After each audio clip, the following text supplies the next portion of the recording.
ভারতের প্রধানমন্ত্রী, ভারতের রাষ্ট্রপতি হলেও সাধুর কাছে মাথা নিচু করতে হয়। সবাইকে করতে হবে, দেবতাও পর্যন্ত করে। বৈষ্ণব সাধুর কাছে মাথা নিচু করা তোমার মঙ্গল হবে, অপমান নয়। যাও না বাবা, প্রণাম না হয় না করবে, কিন্তু তাকে নিজে গিয়ে নিমন্ত্রণ করে এসো না। আর তুই যখন বলছিস আমারই জামাই হবে, তা হলেও বা সাধু ভিখারি, আমি তার কাছে নিজেই যাব। এবার দেখবে হ্যাঁ ভক্তমন্ডলী মায়েরা, এ চৈতন্য লীলা এমনই, রাজা হইয়া কাঁধে বহে বৈষ্ণবের ঝোলা। যত বড় রাজা হও, বৈষ্ণবের ঝুলি বইতে হবে, কারণ বৈষ্ণব হচ্ছে রাজার রাজা। ভগবান নিজের মুখে বলে দিয়েছে আমার চেয়ে আমার ভক্ত বড়।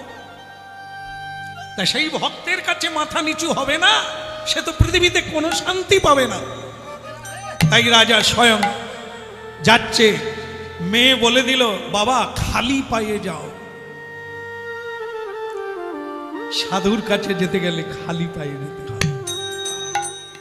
তীর্থে যেতে গেলে যেমন খালি পায়ে যেতে হয়, পবিত্র মন নিয়ে হাঁটতে হাঁটতে যেতে হয়, যানবাহনে না। এই জন্য মহাপ্রভু হ্যাঁ তিনি সারা পৃথিবী পরিভ্রমণ করেছেন পায়ে হেঁটে, গাড়িতে নয়। হ্যাঁ হ্যাঁ, কোথায় পুরীধাম, কোথায় বৃন্দাবন, পায়ে হেঁটে। আমাদের মেদিনীপুরে এসেছেন পায়ে হেঁটে। হ্যাঁ, হাওড়া ডিস্ট্রিক্টের উপর দিয়ে 24 পরগনা হয়ে তারপর আমাদের তমলুকে এলেন, তমলুক থেকে মেদিনীপুর হয়ে গেলেন কোথায়, উড়িষ্যা, পায়ে হেঁটে।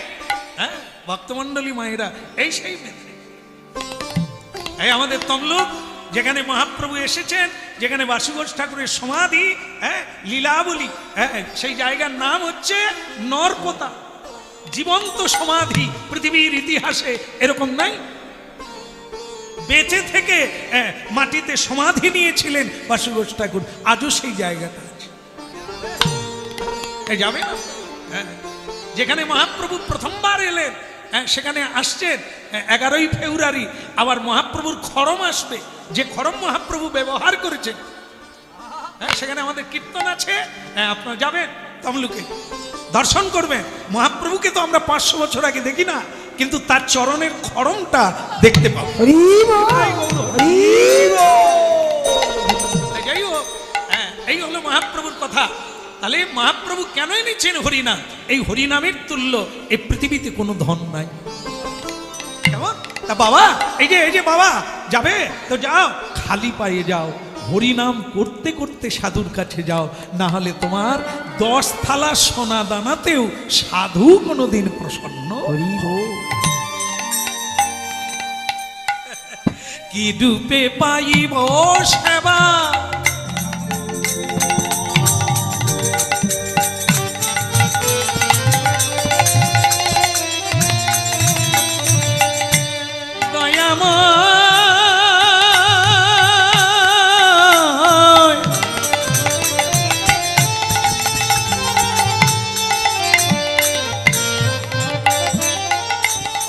কৃপা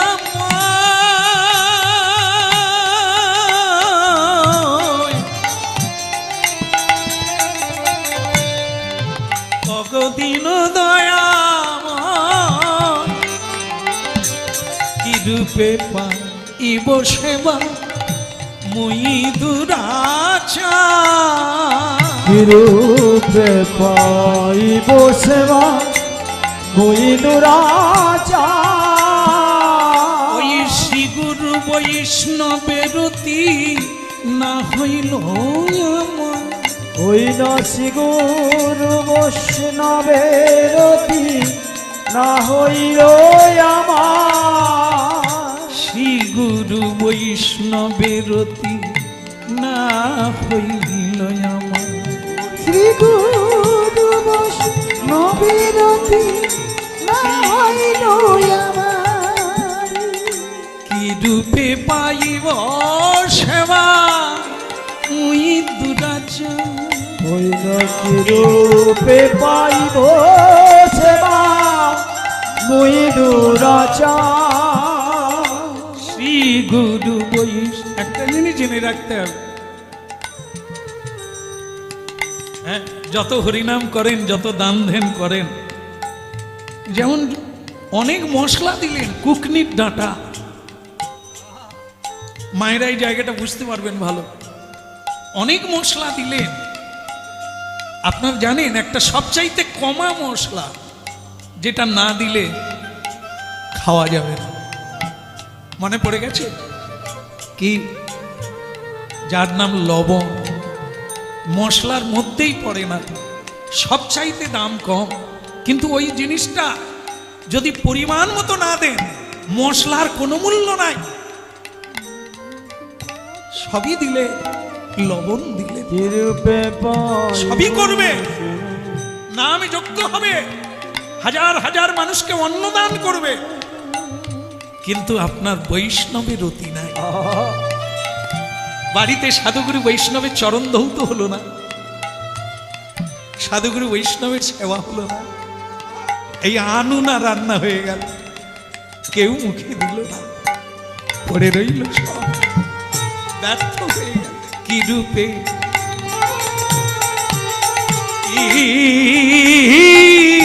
রূপে বলো, কি রূপে, কি রূপে পাইব সেবা, সেবাময়ী দুরাজা, ওই না কি রূপে পাইব সেবা মই দুরাচার। শ্রী গুরু বৈষ্ণবের রতি না হইল আমার, শ্রী গুরু বৈষ্ণবের রতি না হইল আমার। যুধিষ্ঠির মহারাজের রাজসূয় যজ্ঞ সব শেষ হয়ে গেল, জয় ঘন্টা বাজলো না। ভগবান কৃষ্ণ বলেছিলেন হাজার হাজার লোক খেয়ে গেল, বাড়িতে বৈষ্ণব আসেনি, বৈষ্ণব সেবা হয়নি, তাই জয় ঘন্টা বাজেনি। আহা, কোথা থেকে শিখবো আমরা? হ্যাঁ, অহংকার করি আমরা, 10,000 20,000 লোক খাইয়ে দিলাম, কিন্তু যারা বিশ্বকে ধরে রেখেছেন সেই সাধু সন্তকে সেবা দিই। কি রূপে পাইব সেবা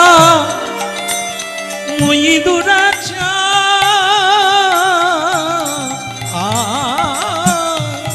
ওই না কি রূপে পাইব সেবা মই দুরাচার।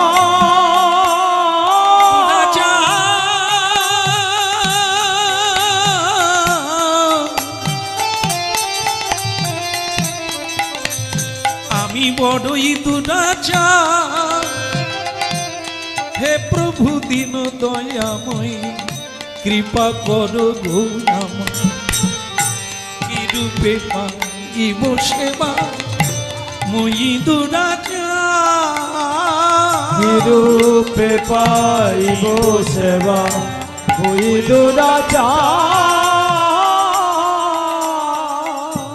এখন সাধু ধ্যান করছে, রাজা স্বয়ং নিজেই পায়ে হেঁটে গেছে,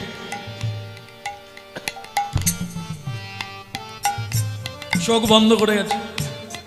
রাজা ভাবছে এ তো চোখ বন্ধ করে আছে, আমি কি করে কথা বলবো, সাধুকে কি বলে সম্বোধন করব? মানে ভাবি কালে আমার জামাই হতে যাচ্ছে, তাহলে কি আমি জামাই বলবো? তাও বলা যাবে না, কি বলি? হ্যাঁ, সাধুরা কি বললে সাড়া দেয় বলুন তো? হ্যাঁ, কি দাদা বলবো, হরে কৃষ্ণ বলবো? বাহ, জানেন, হ্যাঁ, এই আমরা বেশিরভাগ করিটা কি বৌদি, মানে যেমন লালা ঝরে বলবো,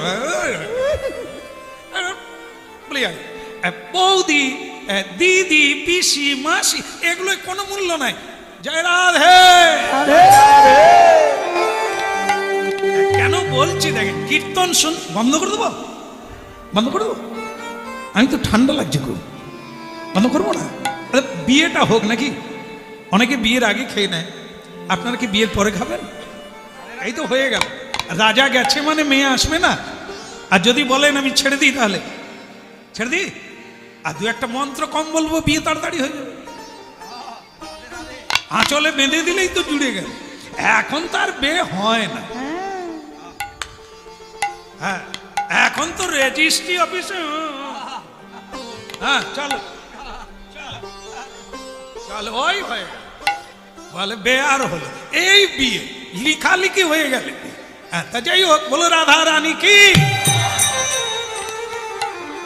রেখে খাবেন, আমরা যাচ্ছি পিছনে।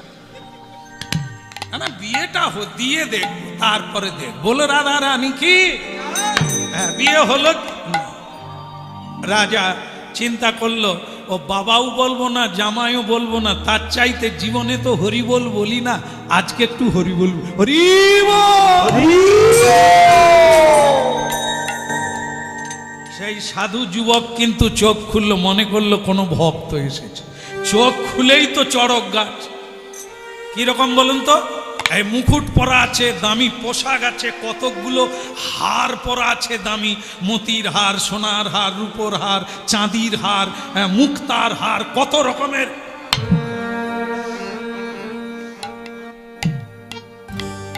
যে যেরকম লোক দেখবেন একটা স্টাইল আছে। আর আমাদের মতো ফকির লোকটাকে এ জানে সব জায়গায় ভাঙা কি। আর দেখবেন এই রাজাকে দেখেই তো তার চক্ষু চড়ক গেছে। তাহলে হরিবোলটা কে বলল? এখানে হরিবোল কে বলল? রাজা বলছেন, বাবা আমি বলেছিলাম। তা বাবা, এর আগে আমি লোকজন পাঠালাম তোমাকে আমার রাজ দরবারে যাওয়ার জন্য, তা তুমি গেলে না কেন? আমি সোনা দানা পাঠালাম, তুমি নিলে না কেন? তোমার কাজে লাগবে না? এই তো ছেঁড়া কাপড় পরে আছো। হ্যাঁ, পেটে খেতে পাও না, পেট দড়ি হয়ে গেছে। চুলটা লাল হয়ে গেছে। হ্যাঁ, তুমি তেল মাখতে পারো না। এই গাছের তলায় বসে আছো, পাখি পায়খানা করছে, মল ত্যাগ করছে। কেন? টাকা করে দিয়েছি, তুমি মন্দির বানাও, প্রসাদ বানাও, তার ভেতরে হরিনাম করো, করা যায় তো। তা তুমি ত্যাগ করলে, তাদের ত্যাগ করে দিলে, যে গেলে না, আমার কথা রাখলে না। আমি রাজা, আমার হুকুম সকলেই তামিল করে, তা তোমাকে ডেকে পাঠালাম, তুমি যে গেলে না। বড় এই যে শোনে, কোমর থেকে হাতটা নাবান, একে জামাই করব? শ্বশুরকে বলে কোমরের হাত নাবান, মানে এরকম করে দাঁড়িয়েছিল। তো তাকে সাধু বসে বসে বলছে, কোমর থেকে হাতটা নামা, তারপরে হাত জোড়ো করে কথা বলো। হ্যাঁ, আমি রাজা, সে ফকির, আমি হাত জোড়ো করে কথা বলবো? যার সঙ্গে যেরকম, যেখানে যেমন সেখানে তেমন, যেদিন যেমন সেদিন তেমন।